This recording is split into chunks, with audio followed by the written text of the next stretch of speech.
Hi guys, welcome back to my channel. My name is Dennis Wakabayashi, and on this channel, we discuss all kinds of new and noteworthy things in the world of marketing. Today, we are going to talk about the ownership experience. It's a new buzzword making the rounds. We'll talk about what it is, why it's important, where the term came from, and at the end of this video, I'm going to share a case study that explains why it's gaining importance in the industry. And so with all that said, if you're ready to do this, so am I. Let's get into it.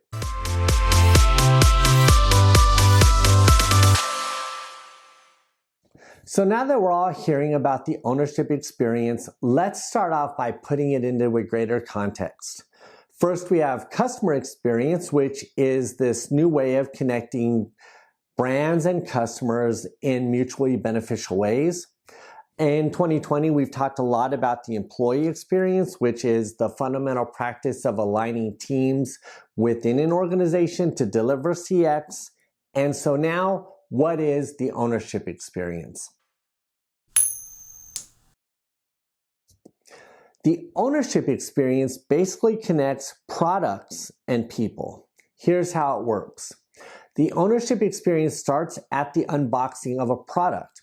Typically, when we open a box for a product, let's say like a washing machine or a treadmill, there's often a warranty card inside that box. These cards are supposed to connect the customer and the manufacturer. If we're being totally honest though, I don't think many people actually use these cards, or at least I don't. And if you're like me, I've always kind of wondered, do these things really work or don't they? Which kind of reminds me of this one time.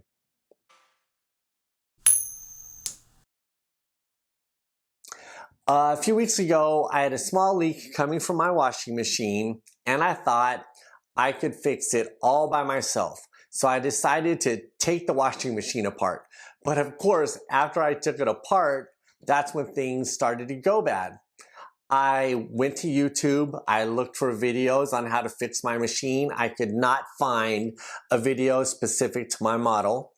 Then I went to Google, I could not find the part that I needed. Seriously, I couldn't find the right replacement part anywhere. And honestly, I thought this whole thing should have been super easy. After a few days of frustration, I called in a service technician, and thankfully, this guy was so nice. He didn't laugh at me. He put the whole machine back together, and it ended up costing a lot more time and money than I think it should have. So I guess the moral of this story is the world actually does need a better way to connect people and products. The good news is there's a brand new marketing buzzword making the rounds these days, and it's called the ownership experience. With the ownership experience, we can simply use our smartphones to upload a photo of a registration label or a tag on the product to tap into a bunch of new and helpful customer experiences. Here's why this matters. Had my washing machine manufacturer had an ownership experience program, I could have easily found the help I needed, accessed my warranty information, found the parts I needed, watched DIY videos specific to my model of washing machine. And I might have even learned about new product accessories. So I think you get the idea. I guess the question is, more importantly, why are we just talking about this now? And to understand that, we're going to have to take a look back at how we got here. To understand why there's a gap in the industry, we need to unpack a slightly uncomfortable topic. Here's the deal. Traditionally, retailers have always stood in between customers and manufacturers. On one side, you have the customer, and on the other side, we have the manufacturer. In the middle lives the retailer. Now, for the better part of the 20th century, this worked out fine for everyone. Manufacturers sold to stores, stores sold to customers or shoppers. The challenge today is that we live in a digital economy, and customer intelligence is more important than ever in delivering better customer experiences. It's also common knowledge that most retailers don't or won't share customer information with manufacturers or brands. And in fact, they even take steps to maintain an exclusive relationship with the shoppers. Honestly speaking, the fact that retailers are either technologically unable or unwilling to share customer intelligence is a growing concern as we see personalization becoming more and more important to customers. Interestingly enough, the pandemic played a large part in reshaping the entire dynamic because in 2020, shoppers couldn't go into stores, and in the case of categories like athletic equipment, there was a high demand from customers who wanted to buy directly from their favorite brands, which is exactly what started happening. All of this made me wonder, who started the whole ownership experience thing in the first place? And so I did a little digging and it led me to a company in Denver, Colorado. The company is called Registria. It was founded by a guy named Chris McDonald in 2008. When he started the company, he was still using the traditional method of mail-in warranty cards to connect customers and brands. Just for the record, in 2008, smartphones were just becoming a thing. Google Chrome as a web browser had just dropped. So the fact that Chris was still using mail-in warranty cards made perfect sense, but he knew there was a better way. Let's just flash forward to 2015. Chris decided it was time to ditch the old-fashioned method of using mail-in postcards and created a new technology called Photo Register.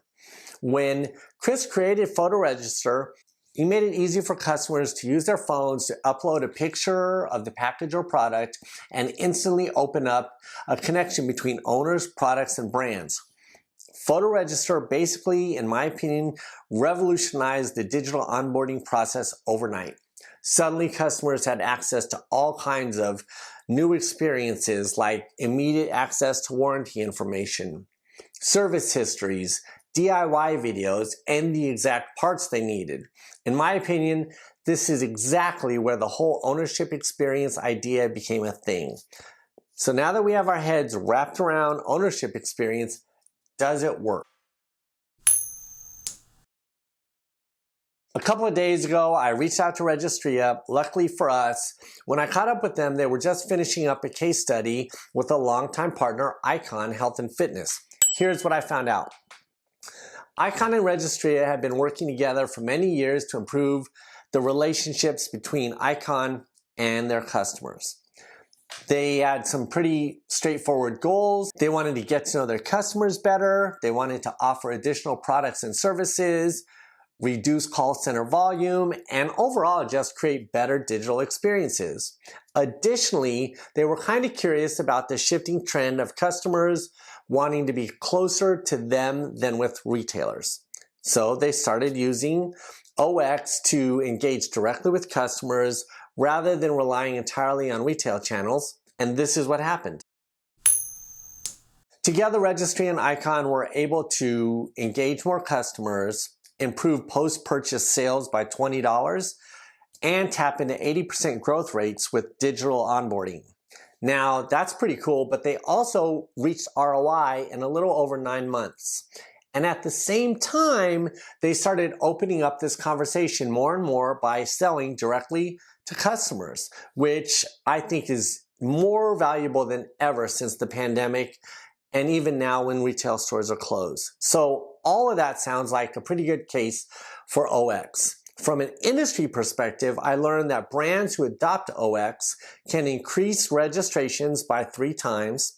They gain a 2.5 lift in conversions and almost always reduce call center costs overall. So you've got to admit, that's pretty savvy CX as well as OX right there. So what's up next? So the big news is Registria this year is going to add a new feature where you can scan a code on your box or product and immediately get support from customer care agents. And I wish I would have had that when I took my washing machine apart. Way to go, you guys. Anyway, that's it for this video. Big thanks to Registria for sharing a case study with us, and congratulations to Chris McDonald for pioneering OX, or the ownership experience and providing new value for millions of customers worldwide. I'm happy to see your platform up and running. And as always, big thanks to my audience for tuning in. If you like this kind of content, I'd appreciate it if you click the like button or subscribe to help my little channel grow. Until next time, I'm Dennis Wakabayashi, and have an amazing day.